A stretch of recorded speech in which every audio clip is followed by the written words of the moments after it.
Donc toujours avec les centraliseurs et les normaliseurs. Donc sur la vidéo précédente, on a démontré que, ou bien on a calculé le centraliseur de A qui contient les rotations et c'était finalement le A. Et on a calculé le normaliseur de A et c'était tout le groupe des 8, donc les rotations et les réflexions. Et en troisièmement, on va calculer le centre de D8 et on va montrer finalement que tout simplement c'est uniquement le 1 et la rotation R2. Donc les autres, ils ne vont pas faire partie de Z de D8.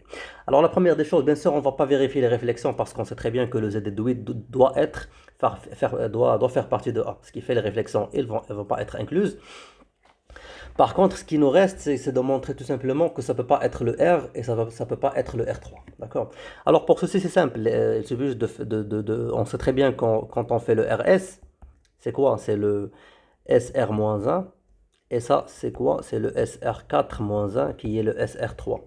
Et on voit bien sûr, ça, c'est différent de SR.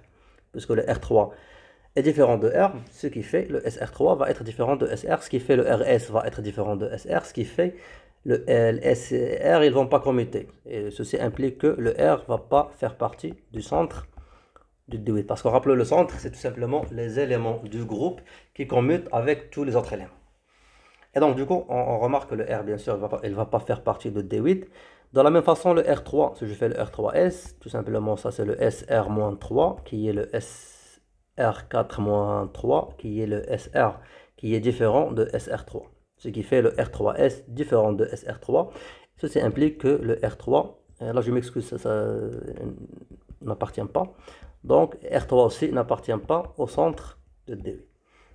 Donc très bien, on a exclu les deux autres, d'accord? Là, tu vas me dire que, ok, le fait de dire que Z de D8 est inclus dans A, 1R, R au carré, R3, le fait qu'on a éliminé ça et ça, ce qui fait, ça va automatiquement dire que le centre, ça va être le 1R carré. En fait, pas forcément parce que le centre peut être vide, d'accord?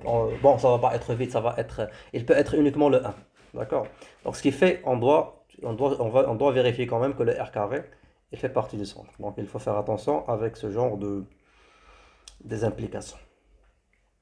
Et donc, du coup, comment on va montrer que le R carré, il fait partie du centre? Et pour ceci, ce qu'on va faire, c'est que on vérifie que, bien sûr, le R carré, il commute avec R déjà. Donc, on sait très bien que le R carré est égal à R carré R. D'accord? Et si je fais le S avec le R carré, qui va être le R-2S, alors là, on a dit que la particularité de R-2, c'est quoi? C'est R4-2S, c'est R2 finalement. Donc on voit bien que l'inverse de R2, c'est elle-même, d'accord? C'est la rotation R2. Et donc du coup, on voit bien que le S et le R carré commutent avec le S. Puisqu'ils commettent avec le R et ils commettent avec le S, et le R et le S, ils vont générer tout le groupe D8, cela veut dire que R carré va commuter avec tous les autres. Et d'accord, d'ailleurs, on peut le vérifier d'ailleurs si on fait par exemple parce que qu'est-ce qui reste? C'est pas la peine de vérifier avec la commutativité avec les rotations parce que c'est acquise. On va le faire uniquement avec les réflexions. Donc si je fais par exemple le SR avec le R carré, alors ça c'est quoi normalement? Ça c'est le SR R au carré. Puisque le R et le R carré commutent, donc c'est le SR au carré R. Et ça c'est quoi? C'est le S R au carré R. Et puisque le R au carré commute avec S, donc ça va être quoi? Ça va être le R au carré SR qui va être tout simplement le R au carré SR. Donc on voit bien sûr qu'ils vont être commutatifs. Et généralement même s'il reste uniquement un seul point, donc c'est le R3.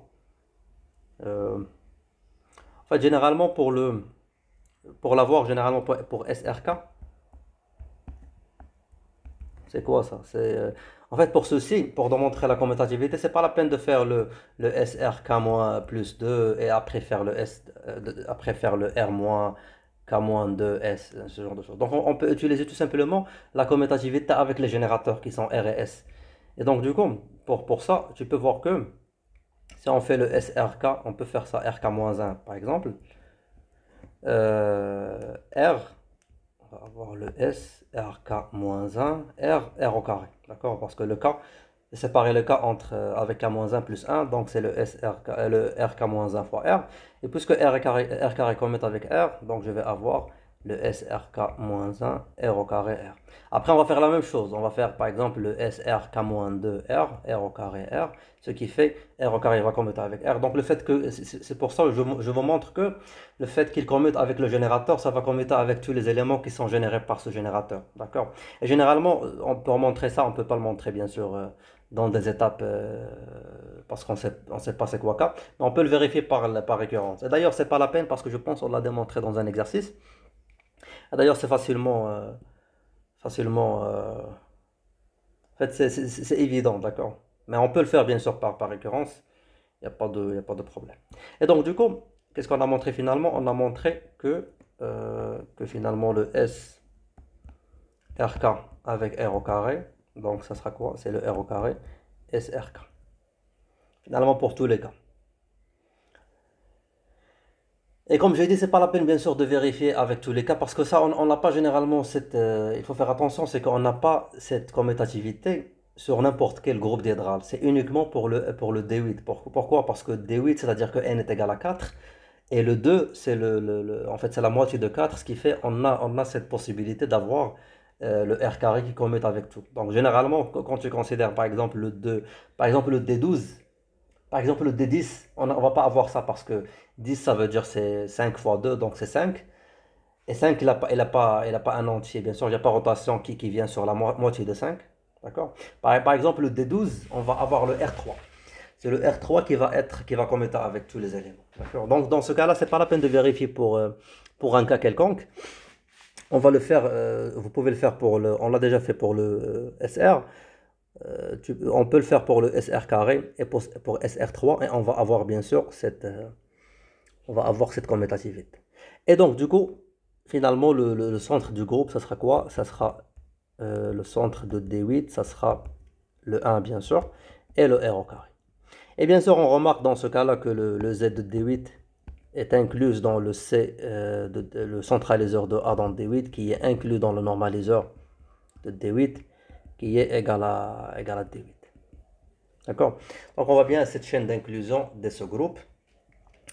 Et donc voilà, donc ce sont des exemples qui sont intéressants. Et, euh, et donc je pense pas qu'on va avoir d'autres exemples. Alors il y a des exemples par rapport au groupe symétrique. Mais bon, on va les laisser pour les exercices, c'est mieux. Pourquoi? Parce que on doit passer au stabiliseur et kernel. Et pour les stabiliseurs et les kernels, je pense que je vais les laisser pour la vidéo prochaine. Pour la simple raison que je dois définir les actions de groupe et ce genre de choses. Donc de préférence de faire ça séparément. Donc on se voit dans la prochaine vidéo, Inch'Allah.